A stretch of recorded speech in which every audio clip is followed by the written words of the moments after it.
The journey of Mahatma Gandhi. Early life. Mahatma Gandhi was born on October 2, 1869, in Porbandar, a small coastal town in Gujarat, India. His full name was Mohandas Karamchand Gandhi. He came from a humble background and was the youngest of 4 siblings. His father, Karamchand Gandhi, was a respected leader in Porbandar, and his mother, Putlibai, was deeply religious. Gandhi was a quiet and serious boy. He went to school in Porbandar and later in Rajkot. From an early age, he was influenced by his mother's religious teachings and grew up with values of honesty and non-violence. Education in London. At the age of 18, Gandhi traveled to London to study law.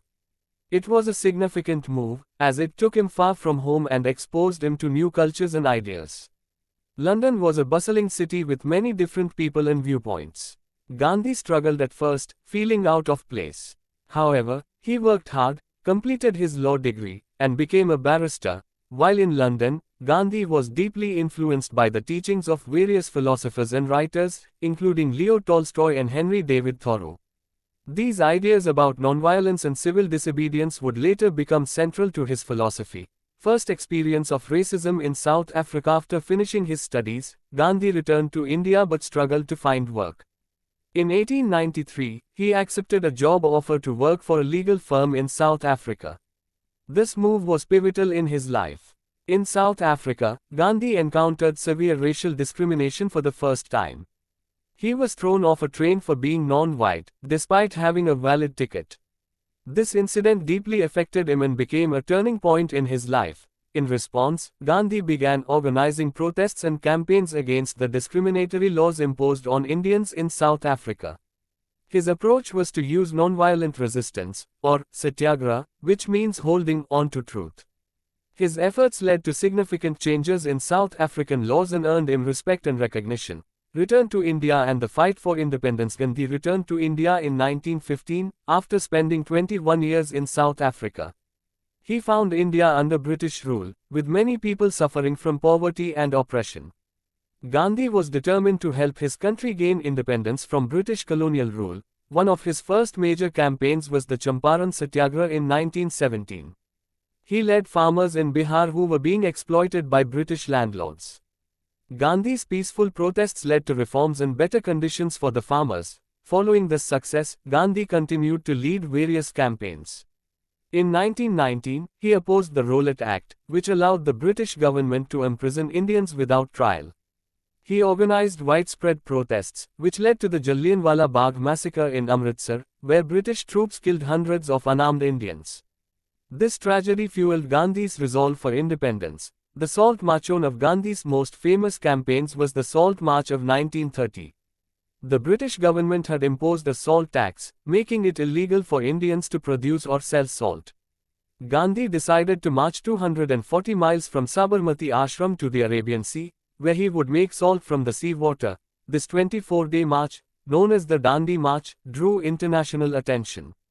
Gandhi and his followers walked through villages, inspiring many people to join the cause.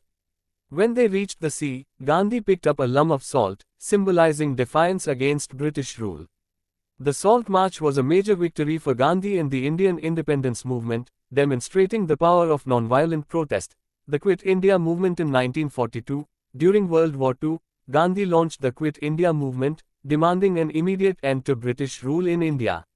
He called for a do or die effort and urged Indians to make sacrifices for their freedom. The British government responded by arresting Gandhi and many other leaders, but the movement continued with widespread protests and civil disobedience. Although the Quit India movement did not immediately lead to independence, it significantly weakened British control and increased pressure on the British government. Independence and partition. In 1947, after years of struggle and negotiation, India finally gained independence from British rule. However, independence came with the painful partition of India into 2 separate countries, India and Pakistan. The partition led to massive violence and the displacement of millions of people. Gandhi was deeply distressed by the violence and the division of his homeland. He worked tirelessly to promote peace and reconciliation between Hindus and Muslims. He traveled through riot-affected areas, appealing for calm and unity.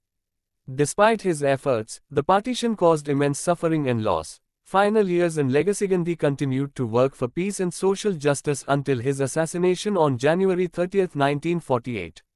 He was killed by Nathuram Godse, a Hindu nationalist who opposed Gandhi's efforts to promote harmony between Hindus and Muslims. Gandhi's legacy is profound. He is remembered as the father of the nation in India.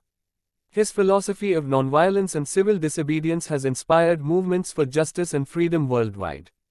Leaders such as Martin Luther King Jr. and Nelson Mandela have cited Gandhi as an influence in their own struggles for equality.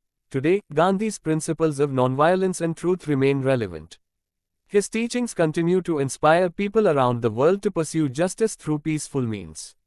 His life was a testament to the power of perseverance, moral courage, and the belief that even one person can make a difference. Conclusion: Mahatma Gandhi's journey was one of immense challenges and profound achievements. From his early life in Gujarat to his impactful work in South Africa, and his leadership in India's struggle for independence, Gandhi's life was a quest for justice, equality, and freedom. His unwavering commitment to nonviolence and truth transformed not only India but also the world. His legacy endures as a beacon of hope and a reminder of the power of peaceful resistance.